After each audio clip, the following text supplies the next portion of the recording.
ಎಲ್ರಿಗೂ ನಮಸ್ಕಾರ. ಅದೇ ನಮ್ಮ ಸಂಸ್ಕಾರ. ನಮ್ಮ ಸಂಸ್ಕಾರಕ್ಕೆ ನಿಮ್ಮ ಉತ್ತರ ನೀ ಮಾಡೋ ನಮಸ್ಕಾರ ಅಂತ ಹೇಳ್ತಾ, ಇವತ್ತು ನಾವು ಶ್ರೀ ಕ್ಷೇತ್ರ ಕೈವಾರದ ಪ್ರತಿಯೊಂದು ಧರ್ಮಕ್ಷೇತ್ರದ ಬಗ್ಗೆ ಸಂಪೂರ್ಣವಾದ ಮಾಹಿತಿಯನ್ನು ಕೊಡುವಂತಹ ಪ್ರಯತ್ನ ಮಾಡ್ತಿದ್ದೇವೆ.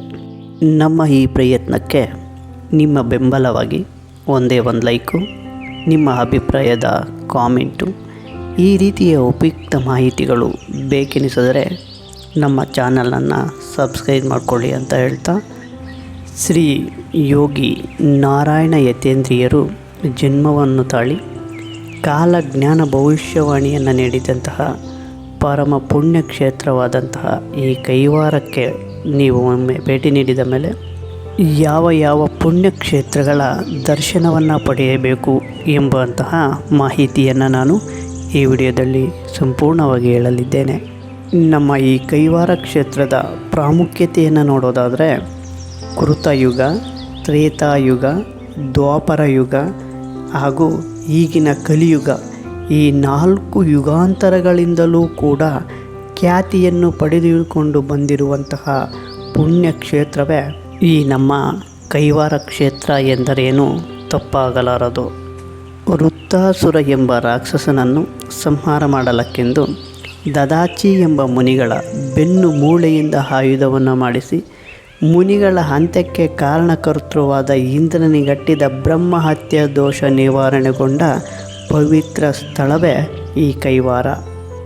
ನಮ್ಮ ರಾಜಧಾನಿ ಬೆಂಗಳೂರಿನಿಂದ ಸುಮಾರು 66 ಕಿಲೋಮೀಟರ್ ಹಾಗೂ ಚಿಕ್ಕಬಳ್ಳಾಪುರ ಜಿಲ್ಲೆಯ ಚಿಂತಾಮಣಿಯಿಂದ 12 ಕಿಲೋಮೀಟರ್ ದೂರದಲ್ಲಿರುವ ಕ್ಷೇತ್ರವೇ ಈ ಒಂದು ಕೈವಾರ ಪುಣ್ಯಕ್ಷೇತ್ರ. ಕೃತಯುಗದಲ್ಲಿ ಈ ಸ್ಥಳದ ಹೆಸರು ಕೈವರ ಎಂದಾಗಿತ್ತು. ಇದರ ಅರ್ಥ ಕೈ ಮುಗಿದು ಪ್ರಾರ್ಥನೆ ಮಾಡು ಅಂತ. ಮುಂದೆ ಇದೇ ಪದವು ಕೈವಾರ ಎಂದು ಪರಿವರ್ತನೆ ಆಯಿತು ಎಂದು ನಂಬಲಾಗಿದೆ. ತ್ರೇತಾಯುಗದಲ್ಲಿ ಈ ಕೈವಾರವನ್ನು ಲಕ್ಷ್ಮಣ ತೀರ್ಥವೆಂದು, ದ್ವಾಪರ ಯುಗದಲ್ಲಿ ಏಕಚಕ್ರಪುರವೆಂದು ಕರೆಯುತ್ತಿದ್ದರು ಎಂದು ತಿಳಿದು ಬಂದಿದೆ. ಈಗ ನಮಗೆ ಕೈವಾರ ಎಂದಾಕ್ಷಣ ನೆನಪಿಗೆ ಬರುವುದು ನಮ್ಮ ಕೈವಾರ ತಾತಯ್ಯನವರು. ಇವರ ಮೂಲ ಹೆಸರು ಶ್ರೀ ಯೋಗಿ ನಾರಾಯಣ ಯತೀಂದ್ರಿಯರು ಎಂದು. ಇವರು ಯೋಗಿ ಆಗುವುದಕ್ಕೂ ಹಿಂದೆ ಇವರನ್ನು ನಾರಾಯಣಪ್ಪ ಎಂದು ಕರೆಯುತ್ತಿದ್ದರು. ಇವರು ನುಡಿದಿರುವ ಭವಿಷ್ಯವಾಣಿಗಳು ಇಂದಿಗೂ ಕೂಡ ಪ್ರಸ್ತುತವೆನಿಸುತ್ತವೆ. ಇವರು ಅನೇಕ ಪವಾಡಗಳನ್ನು ಮಾಡುತ್ತಾ ಹಲವಾರು ಭಾಷೆಗಳಲ್ಲಿ ಸುಮಾರು ಗ್ರಂಥಗಳನ್ನೂ ಕೂಡ ರಚಿಸಿದ್ದಾರೆ. ಇನ್ನು ನಮ್ಮ ಕೈವಾರದಲ್ಲಿರುವ ಪ್ರಸಿದ್ಧ ಪುಣ್ಯಕ್ಷೇತ್ರಗಳ ಬಗ್ಗೆ ಮಾಹಿತಿ ನೋಡೋದಾದರೆ, ಮೊದಲಿಗೆ ಅಮರನಾರಾಯಣ ಸ್ವಾಮಿ ದೇವಸ್ಥಾನದ ಬಗ್ಗೆ ತಿಳ್ಕೊಳ್ಳೋಣ. ಕೈವಾರದ ಅಮರನಾರಾಯಣ ದೇವಾಲಯದಲ್ಲಿ ಮಹಾವಿಷ್ಣುವನ್ನು ಅಮರನಾರಾಯಣ ಎಂಬ ಹೆಸರಿನಿಂದ ಪೂಜಿಸಲಾಗುತ್ತದೆ. ಹೊಯ್ಸಳರ ದೊರೆ ರಾಜ ವಿಷ್ಣುವರ್ಧನ ಈ ದೇವಾಲಯವನ್ನು ನಿರ್ಮಾಣಗೊಳಿಸಿದ್ದರು. ಈ ದೇವಾಲಯದಲ್ಲಿರುವ ಅಮರನಾರಾಯಣ ವಿಗ್ರಹವು ಕೃತಕ ಯುಗಕ್ಕೆ ಸಂಬಂಧಿಸಿದ್ದು. ದೇವರುಗಳ ರಾಜ ದೇವೇಂದ್ರನಿಂದಲೇ ಈ ವಿಗ್ರಹವನ್ನು ಪ್ರತಿಷ್ಠಾಪಿಸಿದನು. ಕೃತಯುಗದಲ್ಲಿ ವೃತ್ತಾಸುರ ಎಂಬ ರಾಕ್ಷಸ 3 ಲೋಕಗಳಿಗೆ ಕಂಟಕಪ್ರಾಯನಾದ್ದರಿಂದ ತನ್ನ ಪದವಿಗೆ ಎಲ್ಲಿ ಕುತ್ತು ಬರುತ್ತದೋ ಎಂದು ಹೆದರಿದ ಇಂದ್ರನು ಆ ರಾಕ್ಷಸನ ಸಂಹಾರಕ್ಕಾಗಿ ತಮ್ಮ ಗುರುಗಳಾದ ಬೃಹಸ್ಪತಿಗಳ ಸಹಾಯವನ್ನು ಬೇಡ್ತಾನೆ. ಆಗ ಬೃಹಸ್ಪತಿಗಳು ದದಾಚಿ ಎಂಬ ಮುನಿಗಳ ಬೆನ್ನು ಮೂಳೆಯಿಂದ ಮಾಡಿದ ಆಯುಧದಿಂದ ಆ ವೃತ್ತಾಸುರನ ಸಂಹಾರ ಮಾಡಲು ಸಾಧ್ಯ ಎಂದು ಬೃಹಸ್ಪತಿ ಇಂದ್ರನಿಗೆ ಸಲಹೆಯನ್ನು ನೀಡ್ತಾನೆ. ಆಗ ಇಂದ್ರನು ದದಾಚಿಯವರನ್ನು ಮನವಿ ಮಾಡಿಕೊಂಡಾಗ ಆ ದದಾಚಿ ಮುನಿಗಳು ತಮ್ಮ ದೇಹವನ್ನು ತ್ಯಾಗ ಮಾಡಲು ಸಂತೋಷವಾಗಿ ಒಪ್ತಾರೆ.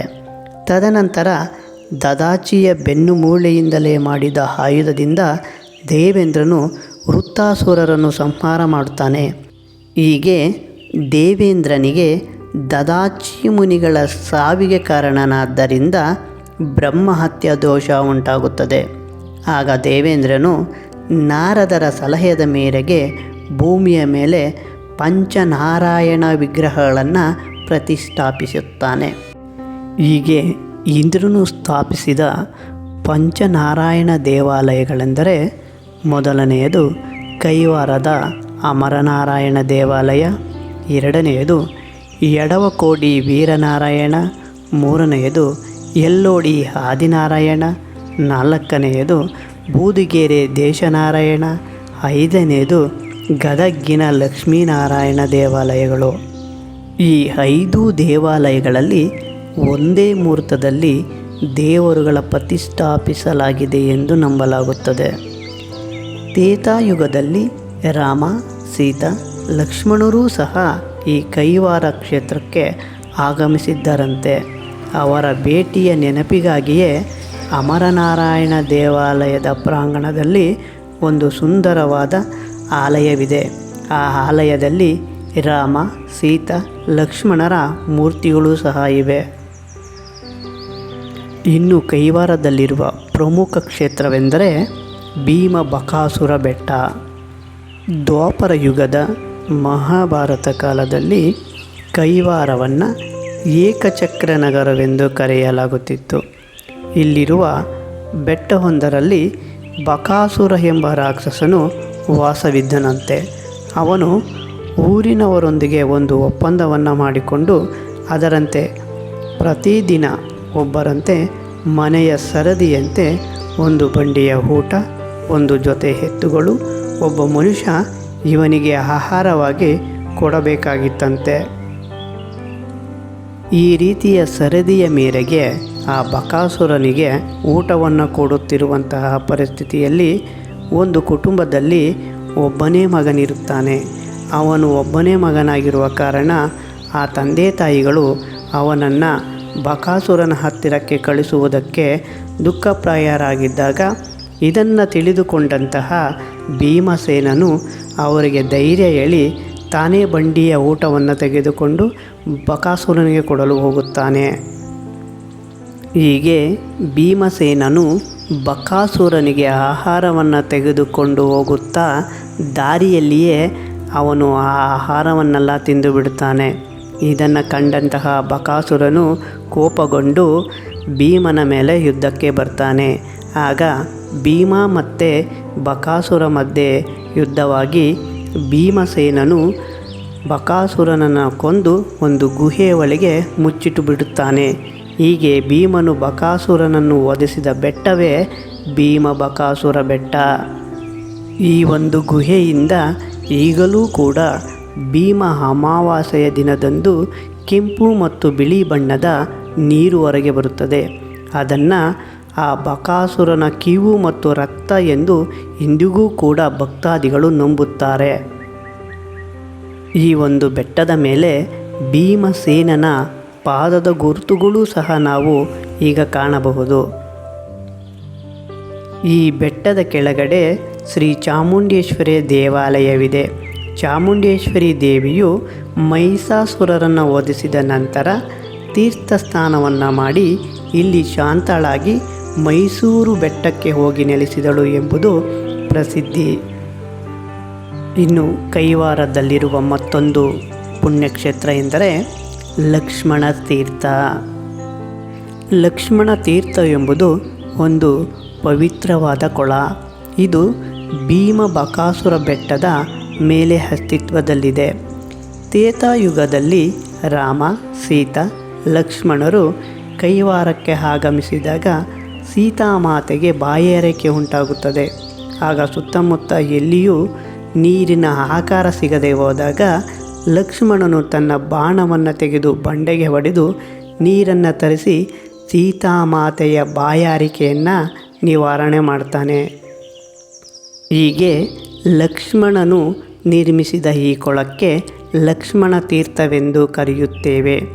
ಈ ತೀರ್ಥವನ್ನು ಕುಡಿದರೆ ಇಂದಿಗೂ ಕೂಡ ಚರ್ಮ ರೋಗಗಳು ವಾಸಿಯಾಗುತ್ತವೆ ಎಂಬುದು ಇಲ್ಲಿಗೆ ಬರುವ ಭಕ್ತಾದಿಗಳ ನಂಬಿಕೆ. ಕೈವಾರದ ಮತ್ತೊಂದು ಕ್ಷೇತ್ರ ಭೀಮಲಿಂಗೇಶ್ವರ ದೇವಾಲಯ ಅಥವಾ ಪಂಚಮಲಿಂಗೇಶ್ವರ ದೇವಾಲಯ.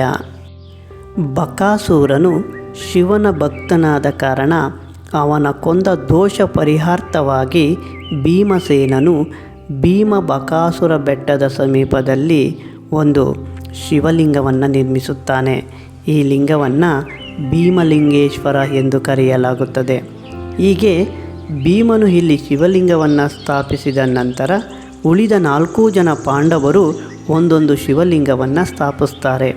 ಅವೇ ಧರ್ಮರಾಯ ಲಿಂಗೇಶ್ವರ, ಅರ್ಜುನ ಲಿಂಗೇಶ್ವರ, ಶ್ರೀ ನಕುಲ ಲಿಂಗೇಶ್ವರ ಹಾಗೂ ಸಹದೇವಲಿಂಗೇಶ್ವರ ಎಂದು ಈ ಒಂದು ದೇವಾಲಯಗಳಿಗೆ ಪಂಚಮಲಿಂಗೇಶ್ವರ, ಪಂಚ ಪಾಂಡವರು ನಿರ್ಮಿಸಿದ ದೇವಾಲಯ ಆದುದರಿಂದ ಇದನ್ನು ಪಂಚಮಲಿಂಗೇಶ್ವರ ದೇವಾಲಯ ಎಂದು ಕರೆಯಲಾಗುತ್ತದೆ.